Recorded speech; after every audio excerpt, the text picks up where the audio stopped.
Hi, I'm John Walsh, and it's great to tell you about a brand new show at Fox 50. It's called NC Wanted, and it's all about bringing dangerous fugitives to justice.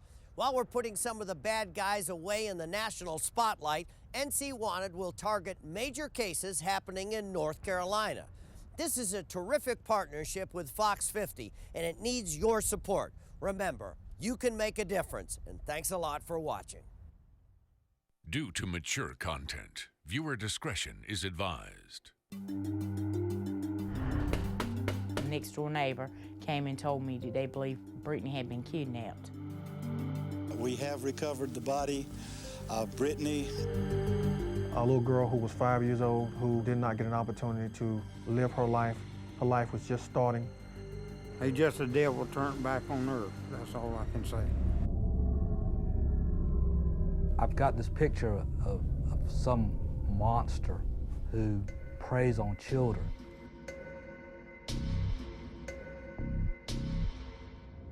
Is this going to happen again? The person that did this is still out there. Abduction from a bus stop. The case of Brittany Locklear. Tonight's NC Mystery. Also tonight, he may look like the guy next door, but police need your help making sure his only neighbors are prison cellmates. NC Wanted starts now.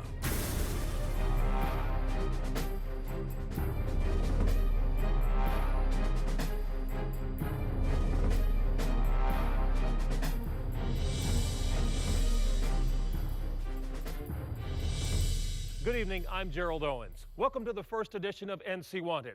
I'm standing in what could be viewed as abandoned ruins, but I'm only a block from downtown in one of North Carolina's finest cities.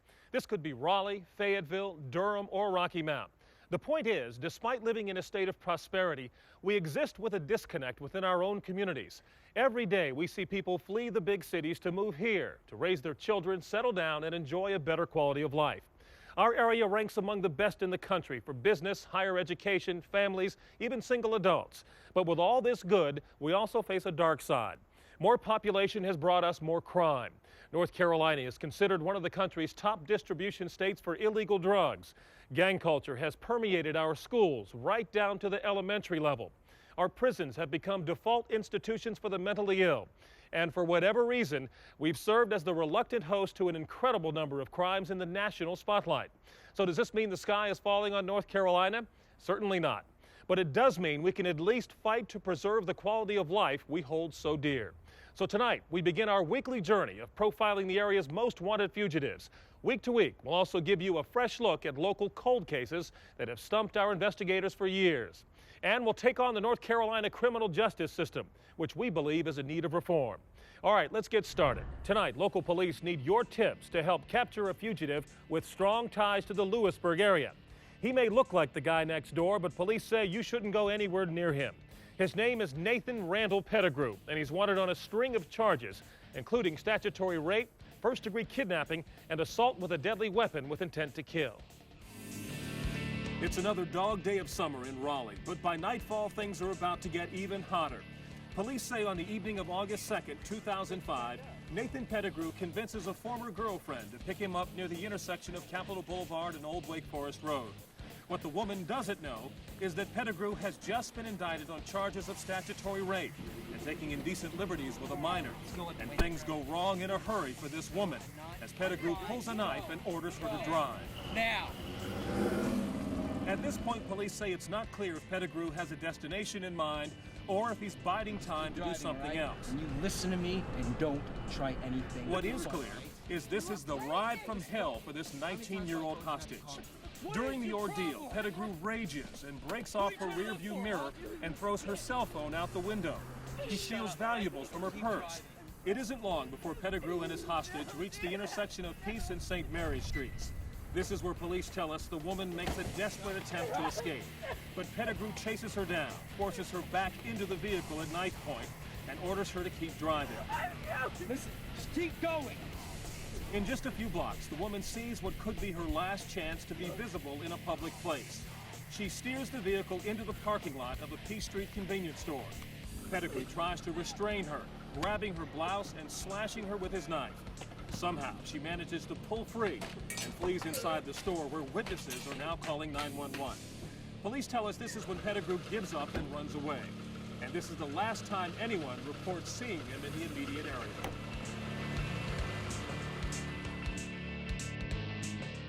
Now, Pettigrew has a long history of offenses that ties him to 3 counties, Franklin, Wake, and Vance. But his strongest ties are to Franklin County near Youngsville and Lewisburg.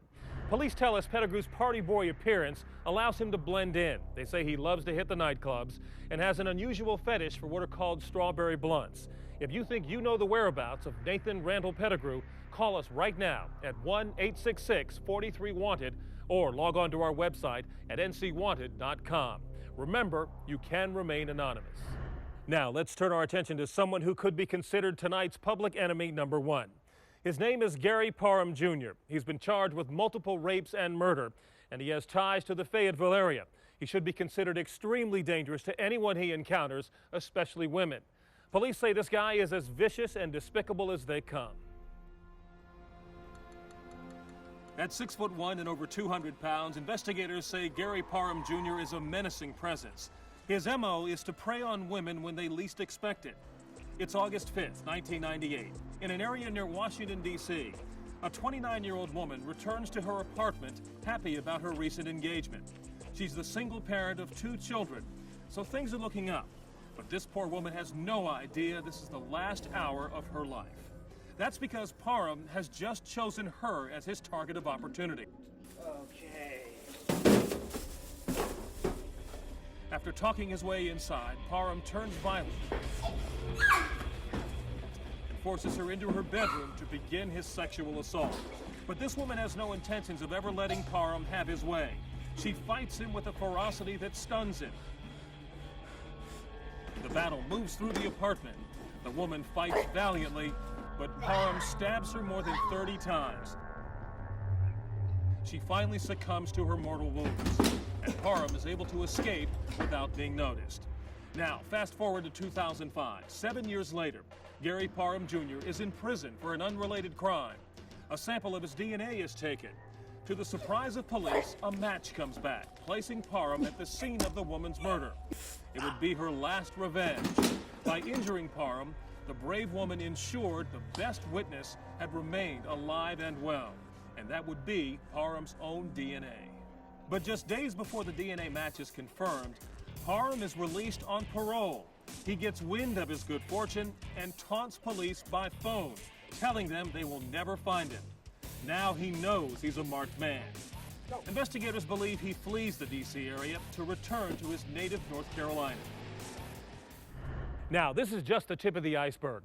Parham is wanted for sexual assaults and drug crimes as far north as Prince George's and Montgomery County, Maryland, outside Washington, D.C.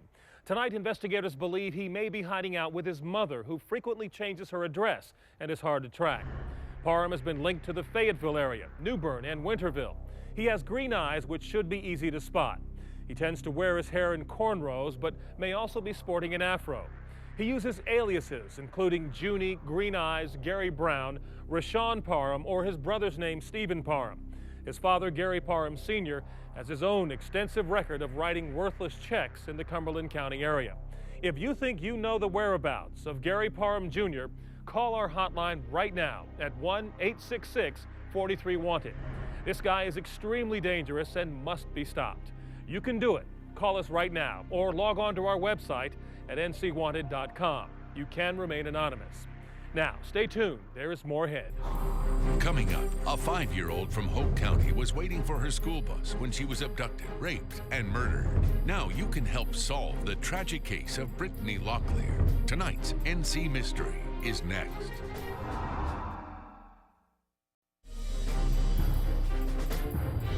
Welcome back to the first episode of NC Wanted, where each week we feature a major unsolved case in our area. Tonight's NC Mystery taps into every parent's nightmare. A kindergartner is abducted from her own driveway while waiting for the school bus.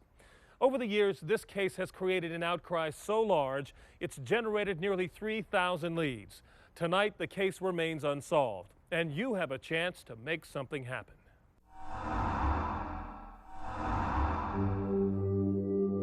Well, he's just a devil turned back on earth. That's all I can say.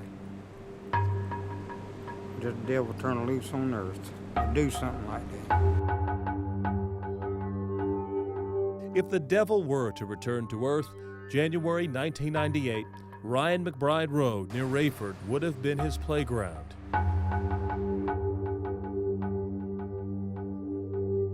And it would be the last road ever traveled by 5-year-old Brittany Lynn Locklear. She was friendly to everybody. She liked to go to church. She liked to play with dolls. Typical stuff a 5-year-old would do. And like a typical 5-year-old, Brittany waits for the school bus every morning right at this spot, a mile from Ryan McBride Road. But on this morning, Brittany never gets on the bus. In fact, this spot, which used to be the end of her driveway, is the last place her mother ever sees her alive. Well, I got up like I usually do, got her ready. Me and her went to the bus stop. I had to come back to use the bathroom. What it was, the bus was late because there was a substitute driver driving it. I didn't know that. While Connie is inside her house, she looks out the window and doesn't see Brittany at the end of the driveway. She assumes the bus driver has come to pick her up. But a few minutes later, a neighbor knocks on her door with terrifying news. The next door neighbor came and told me that they believed Brittany had been kidnapped. So I got my father-in-law to come in, take me to the schoolhouse, because I didn't believe it. Connie thinks there must be some mistake. Surely her neighbors are wrong. So I didn't want to go to the sheriff's department, you know, making a fool of myself. So I went to the schoolhouse, and when I found out she wasn't on the bus, that's when I called the sheriff's department. Deputies respond first and interview the witnesses.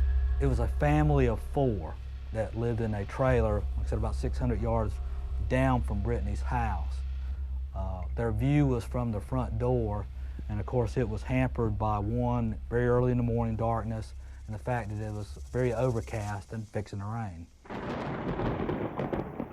And the man got out of the truck, and he picked up something just like Brittany and put her back in the truck, went down the road fast.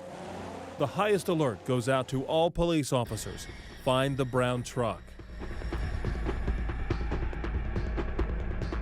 As word spreads through the Rayford community, there is an outpouring of concern. People want to help, and they do. At that point, there was a manhunt organized to try to search and find Brittany. Hundreds and hundreds of people were organized over the next 24 hours to start this search. I want my baby home.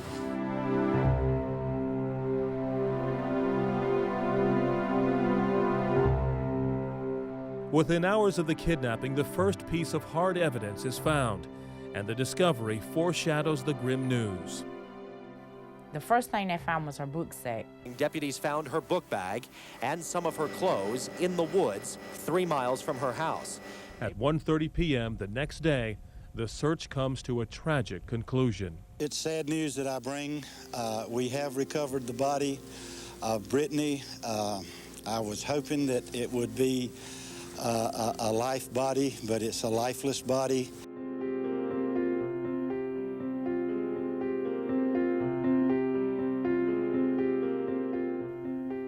I never didn't think, you know, that she would turn up, you know, dead. And knowing that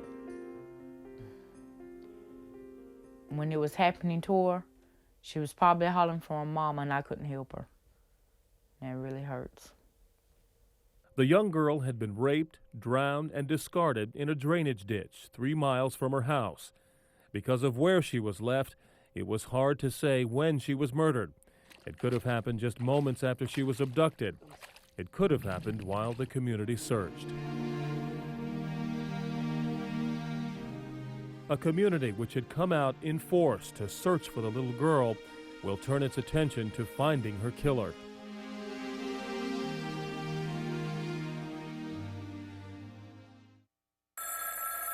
A week after the investigation, the number of tips coming into the sheriff's department is overwhelming. They turn to the SBI for help. We were talking about a small rural sheriff's department who really didn't have the manpower to conduct such a type of investigation. The witnesses who saw the man put Brittany in his truck are key to the investigation, but their recollections don't all agree, a fact that frustrates authorities. At first we had what we thought was a one single description. But as the investigators started interviewing and separating the witnesses and asking a lot of detailed questions, that's when we realized we really didn't have a good grasp on exactly what type of vehicle we were looking for.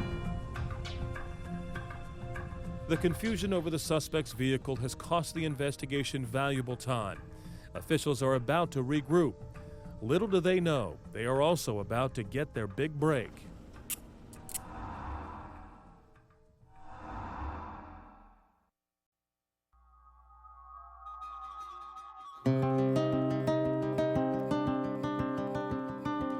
A year after the murder of Brittany Locklear, frustrated officials form a cold case task force to reevaluate the evidence.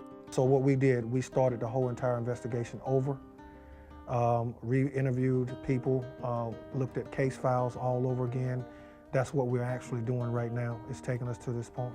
Part of the task force focuses on sex offenders in the area, actually going door to door, collecting DNA samples. Part of the focus of the cold case team was to look at the sex offenders and interview and try to eliminate those individuals as being participants in the crime.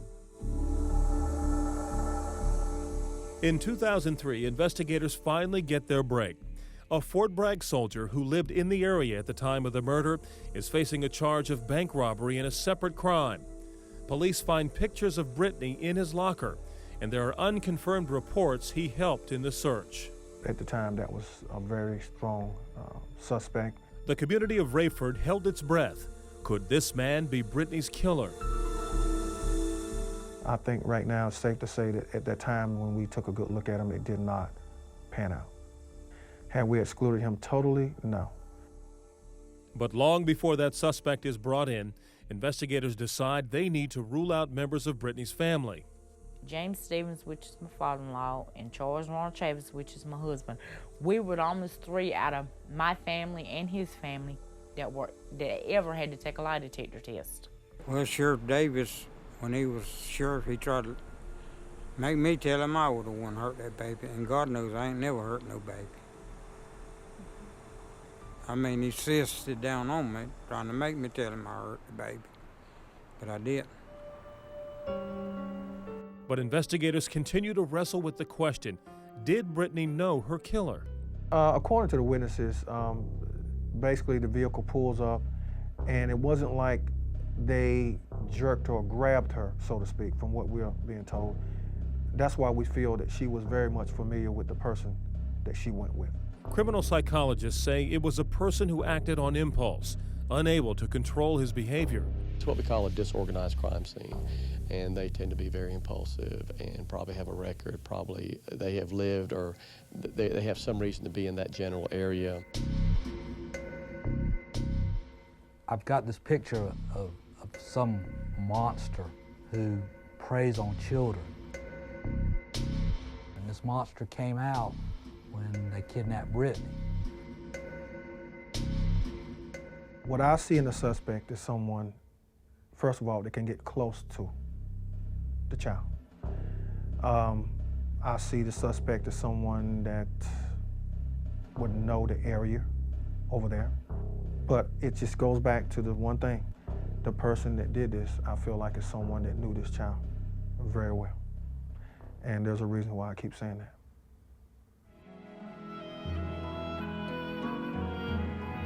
After 9 years, Brittany's family takes comfort in believing she is in a better place. They call her their angel. But time will not heal the way she was taken from them. Whoever who done that took something from me that cannot be replaced. Brittany cannot be replaced. Now tonight, investigators need your help to finally solve the case of Brittany Locklear in Hoke County. A $20,000 reward awaits the person who can provide information leading to an arrest. No tip is insignificant.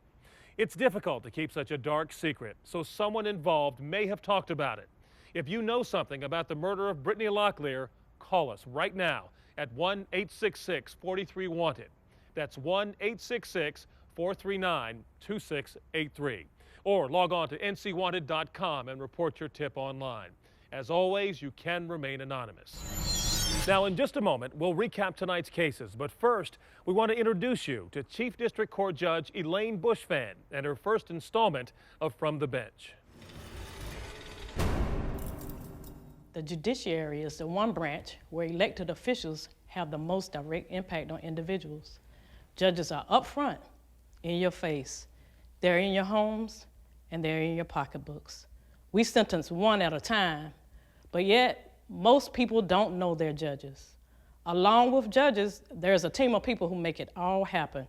Clerks, bailiffs, probation officers, public defenders, and so many more. They're all working in the courthouse. I know. So why doesn't court run any smoother with all these people involved? The reason? Technology is not in the courthouse. 21st century technology, that is. Can you picture writing everything I've just said by hand? Well, that's what clerks do. They write it down, and then they type it in the computer. And sometimes they have 3 or 4 forms to fill out for just one judgment. I mean, we have a donated fax machine in our office. Can you help us join the 21st century? The General Assembly will listen to you. I'm Elaine Bushfan, and this is a view from the bench. Does a sex offender live near you? How about 2? In Chapel Hill, Christopher Capuccio and Robert Thayer Jordan are listed in the NC Sex Offender Registry on lots 13 and 9 at 6121 NC 86. That's about a half mile from the Emerson Waldorf School in Chapel Hill. NC Wanted, we'll be right back after this.